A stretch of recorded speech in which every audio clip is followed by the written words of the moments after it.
107 Live is Classic 107's intimate concert series, brought to you by Birchwood Jaguar, the art of performance.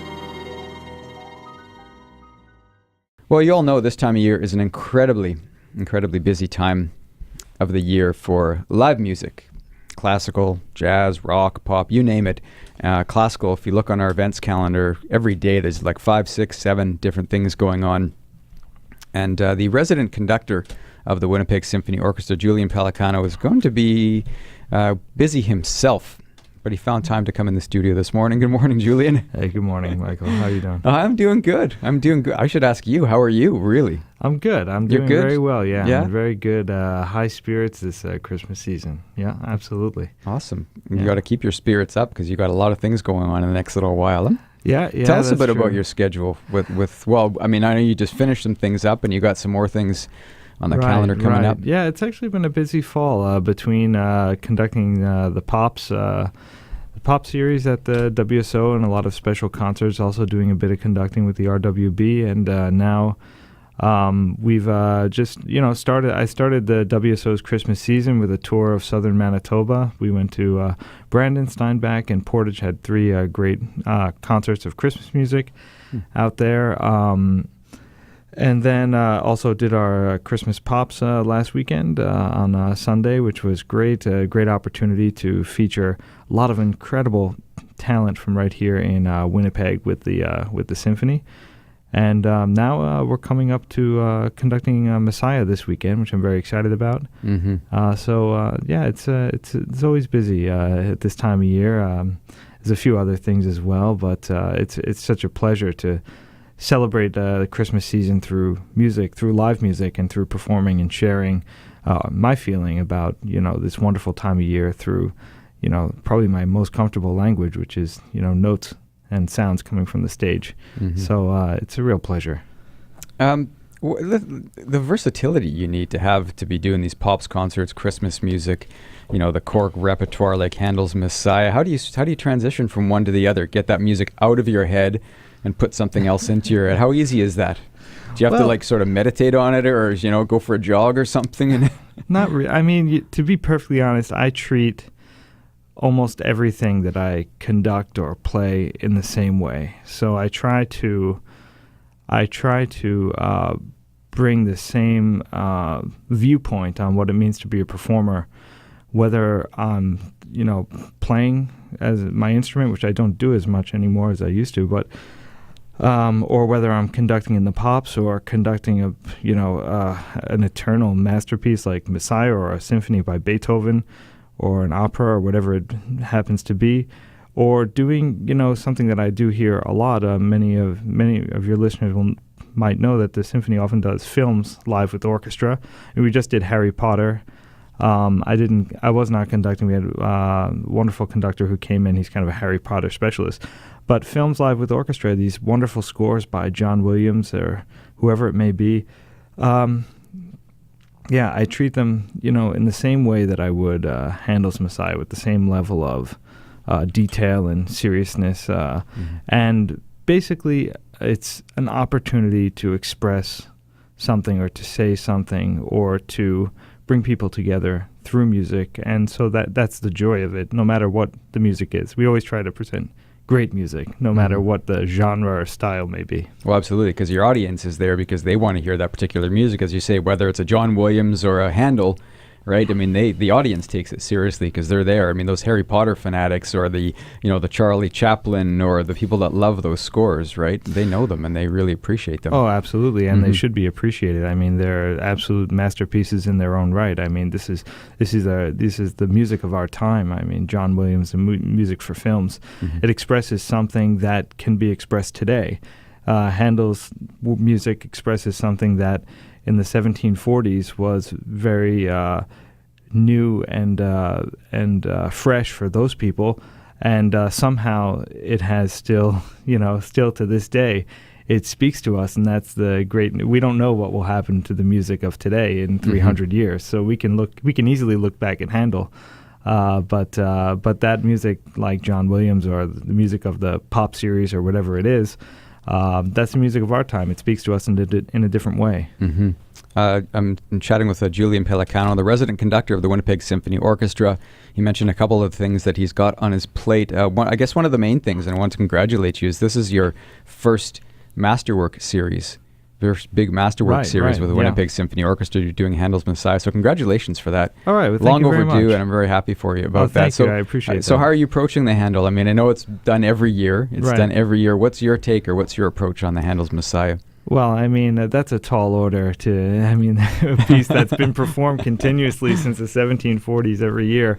I'd be hesitant to say this is my particular mark on it, but especially I'm only this is actually even though I've studied this piece for a while and I've covered it for the past 4 years, it's my first time conducting the whole work. I've done some of the movements of it in the past.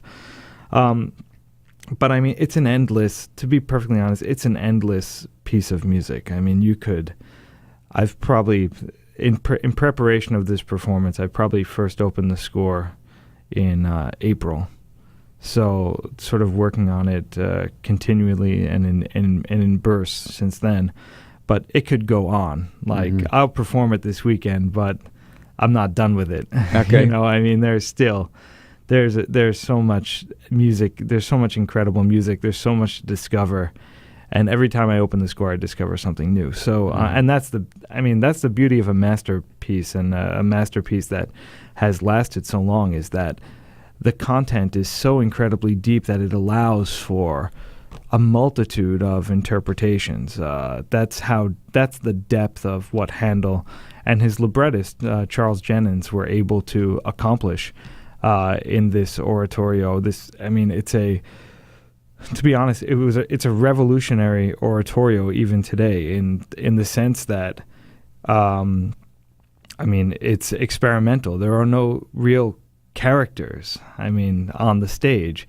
It tells the story of the Messiah from a very interesting perspective, from the perspective of the Old Testament mostly. So in a way, it doesn't necessarily just tell the story of the life of Christ. It sees it from the people who came before in many ways, and unlike every other oratorio, which tells a very specific story with very specific characters who are played by singers who have those roles. The singers have no roles in Messiah. They're ephemeral. They're just it's just ideas, and I guess if I had to say there's one specific thing that I think about this piece, it's actually that I believe that the audience is in fact one of the quote characters in this oratorio, because the singers who in a normal oratorio would be singing to each other and there would be some sort of dramatic dialogue between them in order to tell the story. All of the soloists in Messiah and the chorus speak only directly to the audience. They never speak to each other.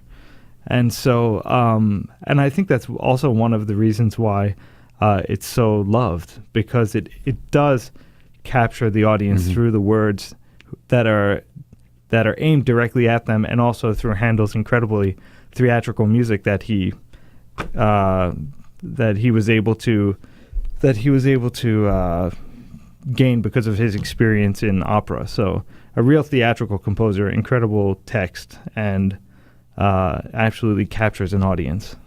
So when you're going through it, do you go from beginning to end? Do you typically, first time you open the script, do you start it, or the score, do you start looking at it from the beginning and work your way slowly to the end, or do you find yourself kind of jumping around a bit? Well, at first, yeah. That's probably the best way at first. And then once as you're learning a long work like this, you have to sort of divide it up and then, divide and conquer it, in a certain way. Because if you just, every time you open it, go from beginning to end, you'll probably, you might not get to the end every time.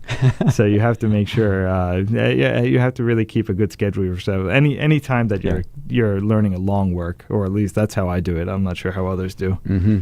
Julian Pelicano, the resident conductor with Winnipeg Symphony Orchestra, is going to be conducting Handel's Messiah a couple days from now, actually, December 15th and December 16th at the concert hall, WSO.ca, for more information and tickets. And as he mentioned, you can catch him RWB doing the Nutcracker as That's well. right. And, the movies that are coming up, he'll be doing all that kind of stuff. And the new year, I'm sure, is going to hold a lot of things as well. Absolutely. I do want to mention this, if we do have time, that this, absolutely. This production of Messiah is with an amazing chorus, amazing choir. The core of the choir, it's kind of a new thing. We've never done this before.